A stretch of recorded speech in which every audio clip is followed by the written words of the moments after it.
Senhor esteja convosco. Ele está no meio de nós. Proclamação do Evangelho de Jesus Cristo, segundo Marcos. Glória a vós, Senhor. Naquele tempo, João disse a Jesus: Mestre, vimos um homem expulsar demônios em teu nome, mas nós o proibimos porque ele não nos segue. Jesus disse: Não o proibais, pois ninguém faz milagres em meu nome, para depois falar mal de mim. Quem não é contra nós é a nosso favor. Em verdade eu vos digo, quem vos der a beber um copo de água, porque sois de Cristo, não ficará sem receber a sua recompensa. E se alguém escandalizar um destes pequeninos que creem, melhor seria que fosse jogada no mar, com uma pedra de moinho amarrada no pescoço. Se tua mão te leva a pecar, corta. É melhor entrar na vida sem uma das mãos, do que tendo as duas ir para o inferno, para o fogo que nunca se apaga. Se teu pé te leva a pecar, corta-o. É melhor entrar na vida sem um dos pés, do que tendo os dois ser jogado no inferno. Se teu olho te levar a pecar, arranca-o. É melhor entrar no reino de Deus com um só, do que tendo os dois ser jogado no inferno, onde o verme deles não morre e o fogo não se apaga. Palavra da salvação. Glória a vós, Senhor. Louvado seja nosso Senhor Jesus Cristo. Hoje a palavra de Deus verdadeiramente nos interpela, ela nos provoca a pensar a nossa vida, a pensar como vivemos a nossa vida, sobretudo de um caminho de seriedade que é a vida na fé e o seguimento de Jesus. Deixa eu lhe fazer uma pergunta. Você tem medo do diabo? Você tem medo de fazer e cometer pecado mortal? A gente deveria ter mais medo de cometer pecado mortal do que do diabo, porque o diabo já está vencido. Mas o pecado mortal, ele mata a nossa alma, como ele mesmo diz, né? Essa é a definição. Embora a nossa alma ela é imortal, nós temos alma imortal, não é assassinar a nossa alma, mas o pecado mortal pode nos conduzir a uma vida eterna longe de Deus.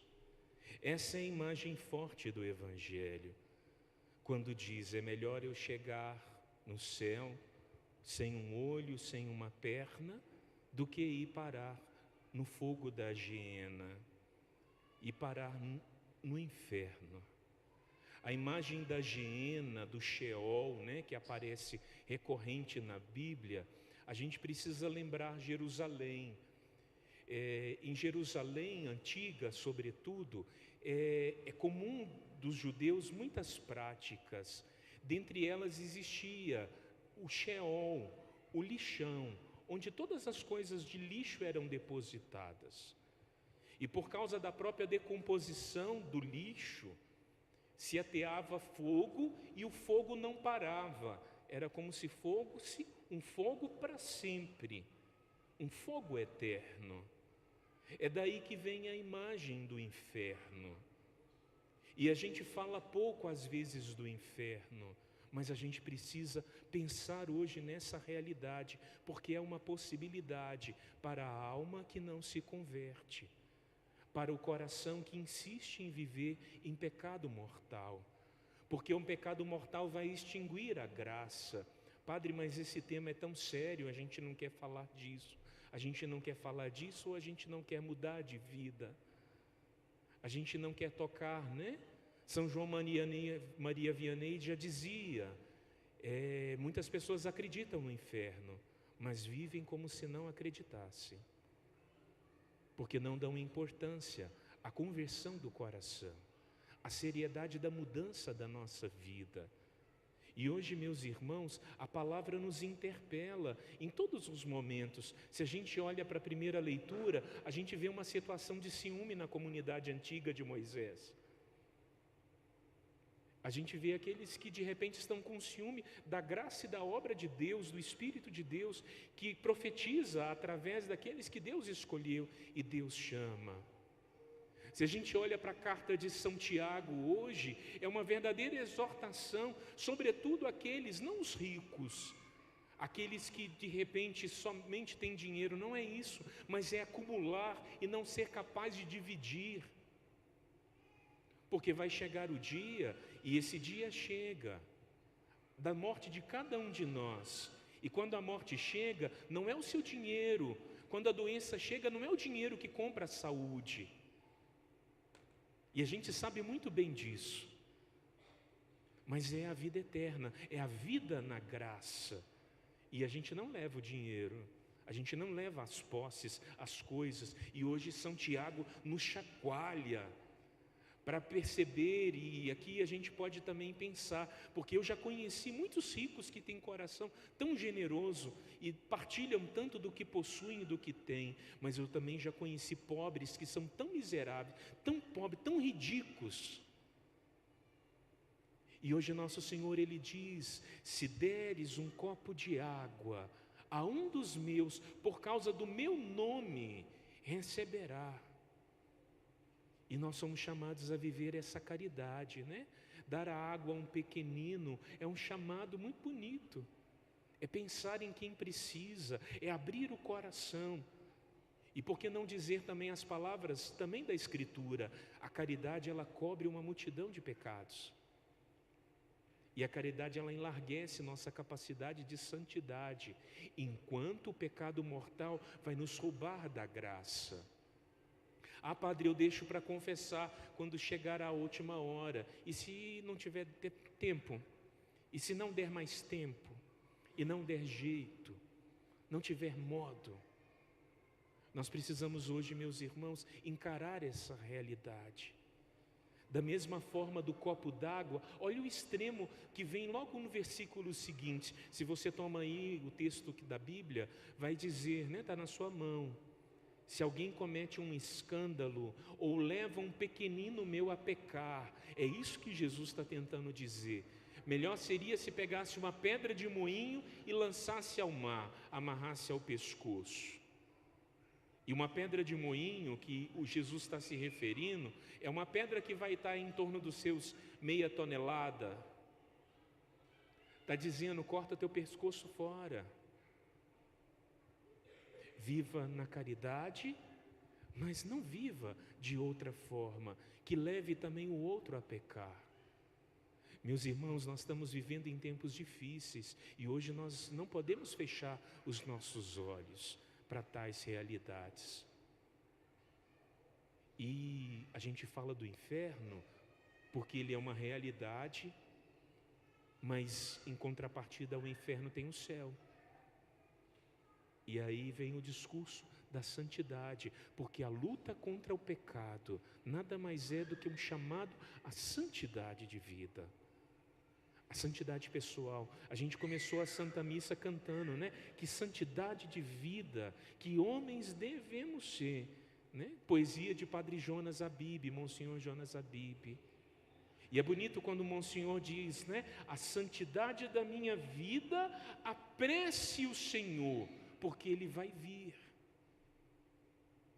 A gente às vezes costuma falar dos novíssimos, das realidades últimas, geralmente no fim do ano, né, litúrgico, quando vai chegando novembro e vai se encerrando o ano litúrgico e vai chegando advento, sempre a igreja toca nesses temas, mas hoje a palavra de Deus nos presenteia com essa chacoalhada, né, para a gente poder pensar a nossa vida. Eu tenho medo de cometer pecado mortal.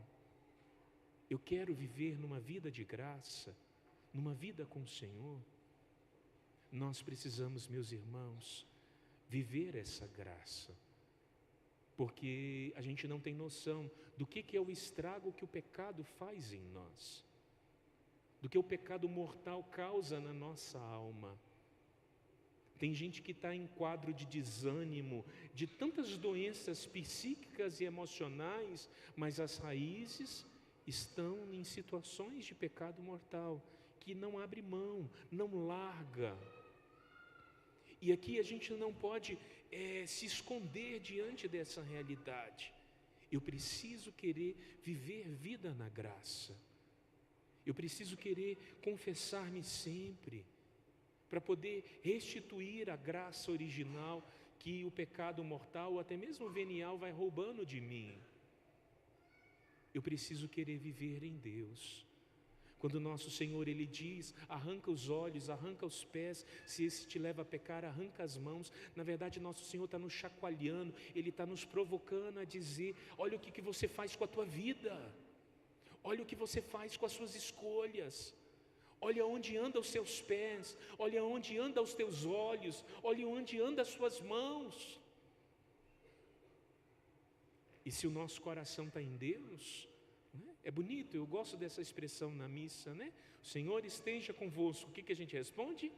Ele está corações ao alto. Está mesmo? Porque se o nosso coração está em Deus, a nossa vida, as nossas escolhas vão ser coerentes com a palavra. E hoje a palavra de Deus, eu volto a te dizer, ela te interpela, ela me interpela, e ela precisa fazer brotar em nós o desejo de santidade. Como comunidade Nova Aliança, nós estamos celebrando os nossos padroeiros, 2 deles, né? Santa Teresinha, que vai ser terça-feira, e São Francisco na sexta-feira. Essa semana para nós vamos estar em grande festa. Se você tiver disponibilidade de vir terça rezar conosco, vai ser grande festa aqui para nós. Vamos honrar Santa Teresinha. O que tem de extraordinário na vida dessa menina? Porque ela foi uma criança de 15 anos que entrou para o Carmelo. A santidade. A santidade. A nota que marca a vida de Teresinha é a santidade. Aí você pode pensar, mas padre, eu não dou conta de ser santo. Quem disse? Deus nos constituiu santo, embora o pecado nos separa da santidade, mas Deus nos constituiu santos. É graça de Deus nos dada pelo batismo o caminho para a santidade.